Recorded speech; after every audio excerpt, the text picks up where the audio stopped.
संजय जी, पंजाब में जिस तरीके से फार्मर्स को हटाया गया है, बीजेपी हो या कांग्रेस, दोनों ही आक्रामक हैं सरकार के इस कदम पर। देखिए, ये सारी स्थिति बिगाड़ने के लिए जिम्मेदार केंद्र की सरकार है। और आप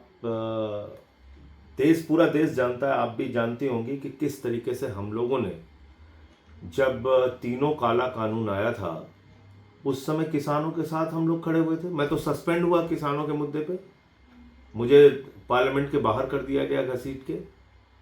यही सरकार, केंद्र की सरकार, मोदी जी की सरकार, आंसू गैस के गोले छोड़े गए, लाठियां चलाई गई किसानों के ऊपर। आज उनका मुद्दा क्या है? उनका मुद्दा है एमएसपी, और एमएसपी की गारंटी देने का अधिकार केंद्र सरकार को है। वो 1 घंटे के अंदर फैसला ले सकते हैं, और उसके कारण से महीनों तक अगर पंजाब के लोगों का रास्ता रोक के रखा जाए, उनके जीवन में कठिनाई आए, उनके कामों में कठिनाई आए, तो ये कहाँ तक उचित है, ये हमारे किसान भाई तय कर लें। मतलब मैं समझता हूँ कि जितना साथ आम आदमी पार्टी और भगवंत मान जी की सरकार और हम लोगों ने किसानों का दिया, हमने और भगवंत मान जी ने तो नारे लगाए थे पार्लियामेंट के अंदर, सेंट्रल हॉल में।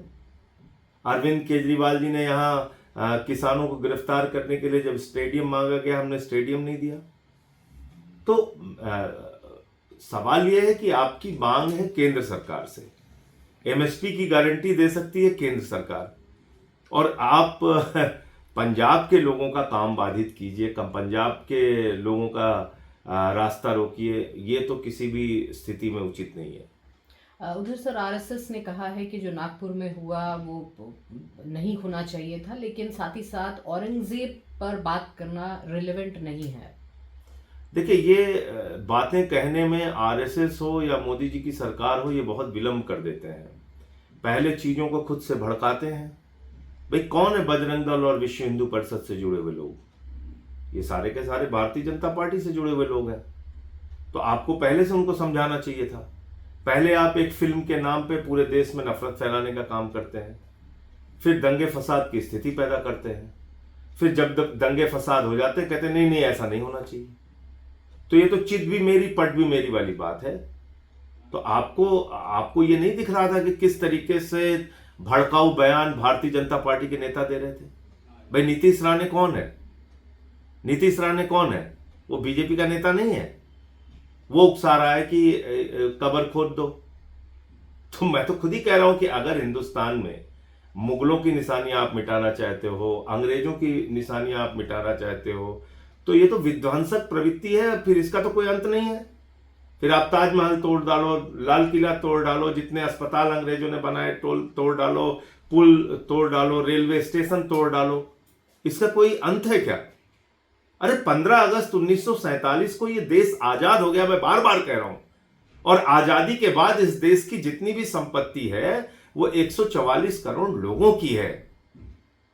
ये किसी मुगल और अंग्रेज की नहीं है।